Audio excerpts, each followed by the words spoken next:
नमस्कार साथीहरू, आज तपाईलाई एकदमै हँसाउने खालको भिडियोहरू लिएर आएको छु है।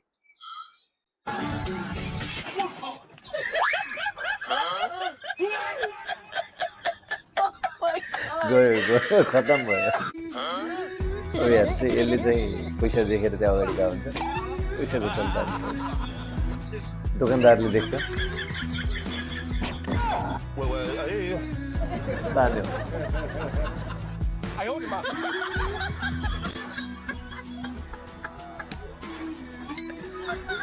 हाल्नै पर्यो पैसा होइन। फोन गरिरहेको बेलामा चाहिँ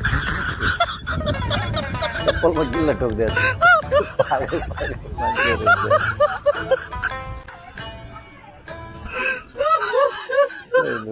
कस्तो जाने। धन्यवाद। यो रहेको थियो एकदमै कमेडी भिडियो। यस्तै भिडियो हेर्नको लागि मेरो च्यानल सब्सक्राइब गर्नुहोला, सेयर गर्नुहोला, कमेन्ट गर्नुहोला, कस्तो लाग्छ प्रतिक्रिया दिनुहोला। धन्यवाद।